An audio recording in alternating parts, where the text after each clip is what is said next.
नमस्कार दोस्तों, आपका स्वागत है एस एस डब्ल्यू कॉन्सेप्ट्स में। आज हम बात करेंगे एस एस डब्ल्यू एग्ज़ाम के पार्ट टू के सिलेबस के बारे में। देखिए, बेसिक सी चीज़ें ये तो आप जानते ही हैं। मैं मेन स्लाइड पे चलता हूँ। जो पार्ट टू का सिलेबस है उसमें टोटल 3 पेपर होते हैं। पहला पेपर होता है पब्लिक वर्क अकाउंट्स, दूसरा पेपर होता है एडवांस कमर्शियल अकाउंट्स और तीसरा होता है कॉस्ट एंड मैनेजमेंट अकाउंट्स। देखिए, जो पेपर वन है पब्लिक वर्क अकाउंट्स का, इसमें बुक्स अलाउ होती है सिर्फ एक बुक को छोड़कर। और कुछ फॉर्म्स प्रोवाइड किए जाते हैं। मैक्सिमम 150 नंबर का होता है। 60 नंबर पास के लिए चाहिए होता है और एग्जामिनेशन के लिए 90। 3 घंटे का टाइम है और मीडियम इसका इंग्लिश होता है। ये सिलेबस की डिटेल्स हैं। बाकी इसके लिए मैं एक पीडीएफ भी डाल दूंगा, आप उसे अच्छे से पढ़ लेना। सिलेबस जरूर अच्छे से पढ़ना क्योंकि सिलेबस से आपको काफी कुछ पता चलेगा। आइए अब हम बुक्स के बारे में जैसे बात करें कि जो पेपर वन है पीडब्ल्यूडी, इसके लिए किस किस पब्लिशर्स की बुक चलती है। ए महावीर की यूनिवर्सल लॉ पब्लिकेशंस, नाभि पब्लिकेशंस या कंचन पब्लिशर्स की बुक आती है, या कोई भी जो कि गवर्नमेंट ऑफ इंडिया ने रेफर कर रखी हो, जो कि आप एग्जाम में ले जा सकते हैं। बाकी आगे मैंने बुक्स के स्क्रीनशॉट्स लगाए हुए हैं, वो भी आपको दिखाता हूँ। उससे पहले ये जानेंगे कि कौन कौन से और किस तरीके के पीडब्ल्यूडी में क्वेश्चन आते हैं। कितने कंपलसरी होते हैं, कितने नॉन कंपलसरी होते हैं, जिसमें से आप चूज कर सकते हैं। टोटल 7 क्वेश्चन आते हैं, जिसमें फर्स्ट और सेकंड नंबर क्वेश्चन होता है कैश बुक का और रनिंग अकाउंट बिल, जिसको कि हम आरए बिल बोलते हैं।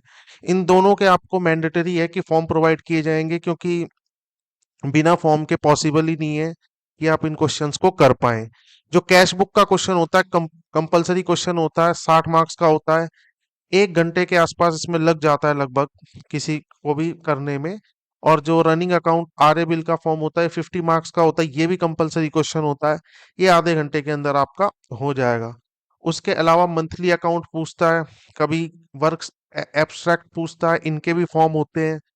कॉन्ट्रैक्टर लेजर आता है, ये 30-30 नंबर के होते हैं।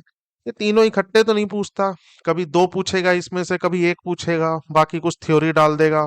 ट्रांसफर एंट्रीज आती हैं, जैसी आपने अकाउंटिंग प्रोसीजर में पार्ट वन में बनाई होंगी, सेम उसी के जैसी ट्रांसफर एंट्रीज हैं। क्लासिफिकेशन आ जाता है कभी 25 मार्क्स का। वैसे ट्रांसफर एंट्री और क्लासिफिकेशन जो भी प्रीवियस एग्जाम हुआ उसमें नहीं आया है, बट ट्रांसफर एंट्री कभी कभी पूछ लेता है, बट अभी इस बार नहीं आया।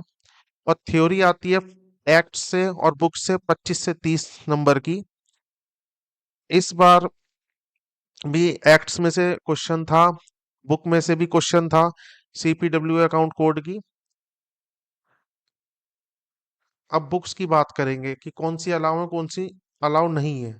पीडब्ल्यू अकाउंट की एक ही बुक आती है कंचन पब्लिशर की, एस आर जयरत की। आप लेटेस्ट एडिशन ले सकते हैं इसका। ये एग्जाम में अलाउ नहीं होती है।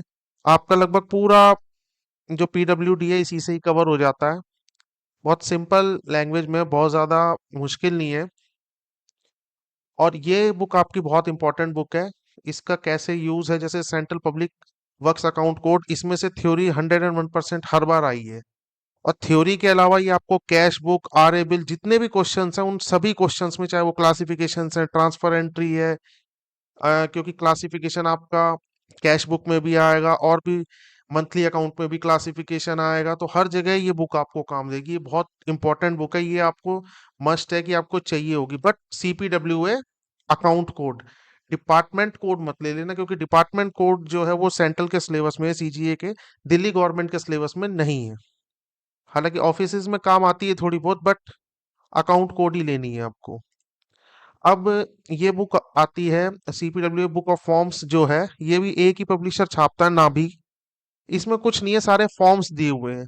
इस बुक को बहुत से बच्चे नहीं लेते हैं, ये सोच के कि इसका क्या है, इसमें सिर्फ फॉर्म्स ही दिए हुए हैं। आरए बिल का फॉर्म है, जितने भी फॉर्म है सी पीडब्ल्यूडी के, उसमें सारे फॉर्म्स दिए हुए हैं। बट इस बुक का एक मैं आपको हिडन वो बताऊं कि ये आपको थ्योरी में काम देगी बहुत ज्यादा।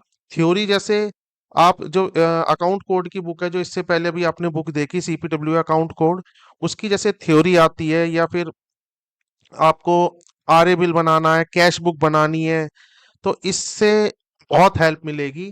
कुछ भी फाइंड कर सकते हैं आप इसमें। इसका जो इंडेक्स होता है उसके अंदर सीरियल नंबर, पेज नंबर दिए होते हैं कि कौन सा फॉर्म कहाँ पर है।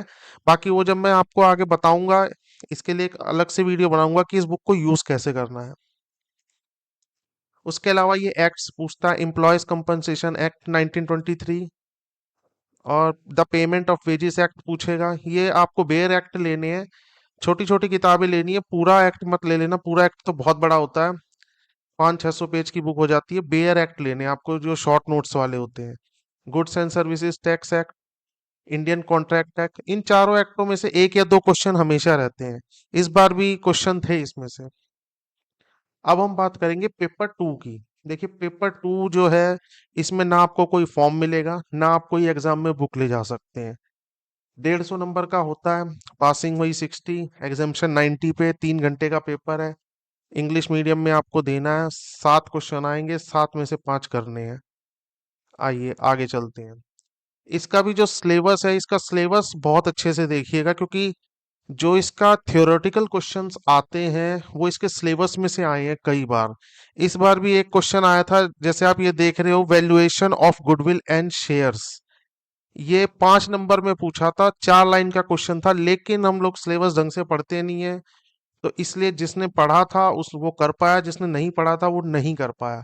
क्योंकि ये आपको याद करने होंगे, एक तरीके से रट्टाफिकेशन टाइप है। ये सिलेबस इसका अच्छे से आप पढ़ना, कुछ ना कुछ सिलेबस में से पूछता ही पूछता है। थ्योरी इस बार जो कमर्शियल अकाउंट का भी था, उसमें जैसे मान लीजिए अगर 20 या 25 नंबर का क्वेश्चन है, तो उसमें 5 नंबर की थ्योरी पूछ रहा था वो। थोड़ा सा ट्विस्ट था, ज्यादा चेंज नहीं था, बहुत ज्यादा। अच्छा आइए, अब इसमें किस प्रकार के क्वेश्चन पूछते हैं हम उसके बारे में बात करेंगे। एक फाइनल अकाउंट आता है, ये कंपलसरी क्वेश्चन होता है, और 45 मार्क्स का। एक आता है एनपीओ, नॉन प्रॉफिट ऑर्गेनाइजेशन, ये भी 30 मार्क्स का होता है, कंपलसरी क्वेश्चन होता है। इसके अलावा इसमें जो इसका बेस है, बिल्कुल क्रक्स है, वो है जर्नल एंट्री। हालांकि जर्नल एंट्री इस बार एग्जाम में नहीं आई थी, उसकी जगह कुछ और पूछ लिया था। बिल ऑफ एक्सचेंज है, डेप्रिसिएशन हमेशा आता है, डेप्रिसिएशन बहुत इजी, बहुत ही सिंपल क्वेश्चन है, स्कोरिंग वाली चीज है। Bank reconciliation, issue of share and debentures में हमेशा से एक पूछता है वो, या तो शेयर के बारे में पूछेगा या डेबेंचर के बारे में पूछेगा। ये कंपनी अकाउंट का पार्ट है टोटली। और लेजर एंड ट्रायल बैलेंस जो है, कभी भी बनाने की नहीं बोलता, ये आपके सिलेबस में है, बट जब तक आपको लेजर और ट्रायल बैलेंस के बारे में पता नहीं होगा, आपको पढ़ना पड़ेगा। थ्योरी में पूछ लेगा, या फिर ये आपको काम आएगा फाइनल अकाउंट में, बहुत ज्यादा काम आएगा। शॉर्ट नोट्स पूछ लेगा 20 से 25 मार्क्स के। ये बहुत ज्यादा टफ नहीं है, ये पेपर भी हो जाता है, पीडब्ल्यूडी भी और ये भी। बट ये थोड़ा लेंथी पेपर है, लेंथी सिलेबस है। इसकी एक बुक है टीएस ग्रेवाल की, double entry book keeping financial accounting की। इसी बुक में से आता है। ये समझ लीजिए जो कॉमर्स बैकग्राउंड के स्टूडेंट्स हैं, उन्होंने पढ़ रखी होगी, उनको थोड़ा बहुत इजी लगेगा। बट अगर कोई नॉन कॉमर्स है, साइंस के भी बड़े आराम से कर लेते हैं, आर्ट्स के भी बड़े आराम से कर लेते हैं। बस कुछ नहीं है, कंटिन्यूअस प्रैक्टिस है, बेसिक्स आपके क्लियर होने चाहिए कि बेस क्या है। जैसे इसमें जो जनरल एंट्री वगैरह है, अगर वो आप क्लियर जैसे कर लेते हैं, टोटल मॉडर्न अप्रोच से आपको पढ़नी है। ओल्ड अप्रोच से भी कुछ लोग करते हैं, बट ओल्ड अप्रोच से आप फंस जाएंगे। तो बट आप कर लेंगे अगर थोड़ी सी मेहनत करेंगे, क्योंकि कंटिन्यूअस प्रैक्टिस चाहिए इसमें बस, और किसी बुक की उसमें जरूरत नहीं पड़ती है। अब बाकी हम बात करेंगे paper three, cost and management accounts. देखिए इसका नाम अच्छे से पढ़िए, कॉस्ट एंड मैनेजमेंट अकाउंट। इसमें मैनेजमेंट अकाउंट भी आता है, लोग खाली कॉस्टिंग से इसको जोड़ लेते हैं। कॉस्टिंग तो है ही है, बट कुछ मैनेजमेंट अकाउंटिंग से रिलेटेड भी इसमें पूछते हैं। कोई बुक्स अलाउ नहीं, कोई फॉर्म अलाउ नहीं। मैक्सिमम 100 नंबर का है, 40 पे पास है, 60 पे एग्जामेशन है। इसका जो एक माइनस पॉइंट है, 2 घंटे का है, तो इंग्लिश मीडियम है, कोई बुक्स भी अलाउ नहीं है। 20-20 नंबर के 7 क्वेश्चन आते हैं, कोई से भी आपको 5 करने होते हैं। इसकी थ्योरी आपको साथ साथ करनी होगी, क्योंकि थ्योरी बहुत ज्यादा जरूरी है। न्यूमेरिकल भी इसमें आते हैं, बट ये है इस बार कॉस्टिंग में जो काफी ज्यादा बच्चे रुके, उसका एक बहुत बड़ा रीजन ये था कि जो 20 नंबर का, जैसे मान लीजिए आपसे कोई क्वेश्चन पूछा, तो उसमें उसने 5 नंबर की थ्योरी डाली थी। वो टाइम उतना ही ले रहा था, बट ये कि थ्योरी की वजह से थ्योरी ज्यादा प्रिपेयर लोग करते नहीं है, और ऐसा भी हुआ कि 20 में 10 नंबर की थ्योरी थी, 5-5 की दो थ्योरी थी और 10 नंबर का न्यूमेरिकल था। तो इसलिए थ्योरी इसकी साथ साथ करना। ये इसका डिटेल सिलेबस है, एक मैं पीडीएफ डालूंगा जो कि गैजेट है, उसमें डिटेल सिलेबस जरूर पढ़ना, क्योंकि वो पूछ लेता है।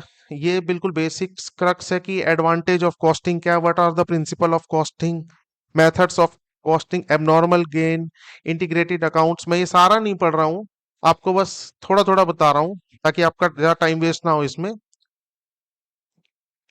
ये सब स्टैंडर्ड कॉस्टिंग वगैरह ये सब आता ही है। अच्छा, क्वेश्चन किस तरीके के पूछता है, देखिए कॉस्ट शीट आएगी, या तो वो कॉस्ट शीट पूछेगा आपसे 20 नंबर की, या फिर सिंगल या आउटपुट कॉस्टिंग पूछेगा 20 नंबर की। इस बार कॉस्ट शीट नहीं आई थी, उसकी जगह सिंगल आउटपुट का क्वेश्चन था। और प्रोसेस कॉस्टिंग 101% हमेशा आती है, मार्जिनल कॉस्टिंग हमेशा आता है, स्टैंडर्ड कॉस्टिंग हमेशा आएगा।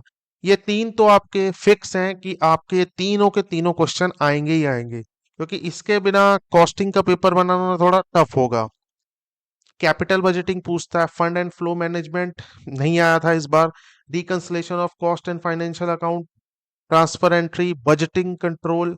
बजटिंग कंट्रोल भी कभी नहीं आया, एक आध बार शायद कोई थ्योरी का क्वेश्चन आया होगा, बट फिर भी पढ़ना पड़ता है क्योंकि ये भी सिलेबस में है। हाँ, कॉस्टिंग की जो थ्योरी आती है उसमें एक रेशियो एनालिसिस करके चैप्टर है, उसमें से हमेशा आता है 10 से 15 नंबर का क्वेश्चन। आप मान के चलिए कि 20 नंबर की थ्योरी तो आएगी आएगी, जिसमें 10 नंबर का रेशियो एनालिसिस हर बार होता है। इसकी सिर्फ एक ही बुक आती है, महेश्वरी मित्तल की cost accounting theory and problems, A Mahavir publication की। इसमें 900 950 पेज की बुक है, बट आपको सिर्फ सेलेक्टिव पढ़ना होता है जो कि आपसे रिलेटेड है।